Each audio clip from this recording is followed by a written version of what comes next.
An overview of Plotinus' thought. Selected Enneads. Translated by Armstrong. The hypostases and our relation to them.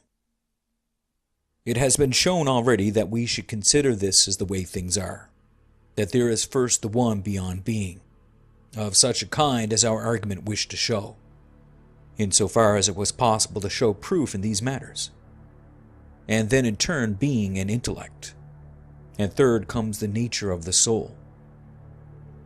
And just as in nature there are these three of which we have spoken, so we should consider them also to be in us. By in us I do not mean imperceptible things, for these three are separate, but in us as outside perceptible things. And outside is said in the same way as those realities are also said to be outside of the entire heaven. So also the realities of man are said to be outside in the sense that Plato speaks of the inner man.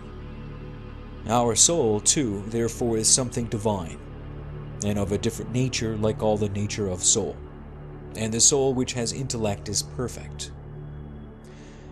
And intellect in two senses, the one that reasons, and the one that provides the power to reason. Certainly, this reasoning power of soul, which needs no bodily organ, but has its own activity and purity, so that it may be able to engage in pure reasoning.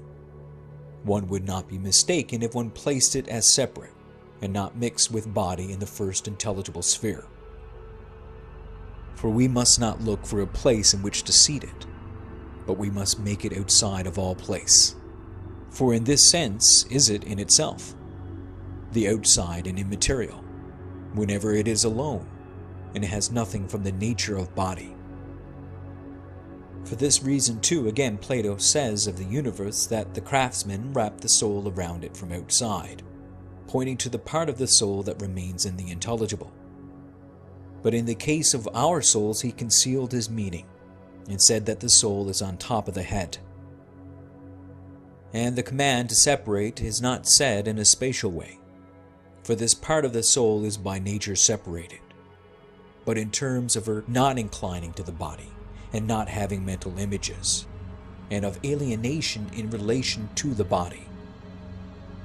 If in some way one could lead the rest of the form of soul up, and take together what is above that part of the soul that is seated here, which alone is the craftsman and fashioner of body, and has its concern with the sphere of body.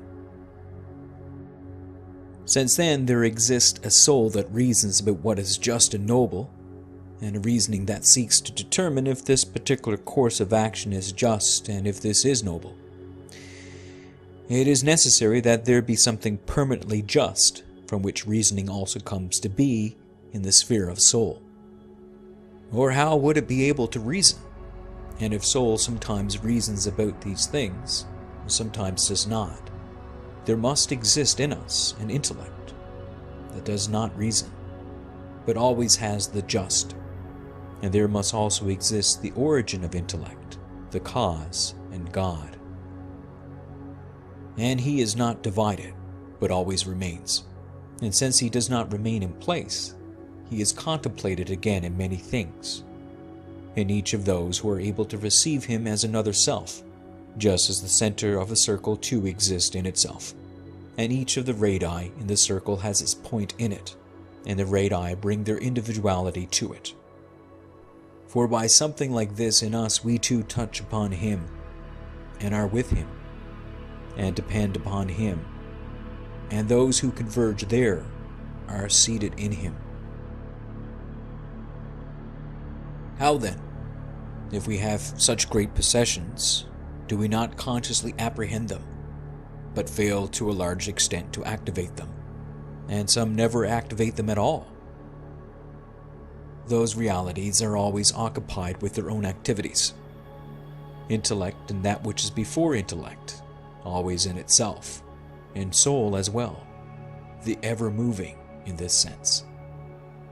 For not everything that is in soul is already perceptible, but it comes to us whenever it enters into perception. But when each individual active agent does not give a share in his activity to the perceiving subject, the activity has not yet gone through the whole soul. So we do not yet know it, since we are together with the perceiving power, and are not part of a soul, but the entire soul. And further, each of the parts of soul, since it lives always activates in itself its own function. But there is recognition of this when sharing takes place, and there is conscious apprehension. We must then, if there is to be conscious apprehension of activities that are present like this, turn the power of apprehension inwards and make it pay close attention to what is there. Just as if someone was waiting to hear the sound of a voice he wanted to hear, and withdrew from the other sounds, and woke up the ear to catch what is the best of sounds when it comes. In the same way, consequently here too, letting perceptible sounds go, except insofar as necessary. We must keep the soul's power of apprehension pure, and ready to hear sounds that are from above.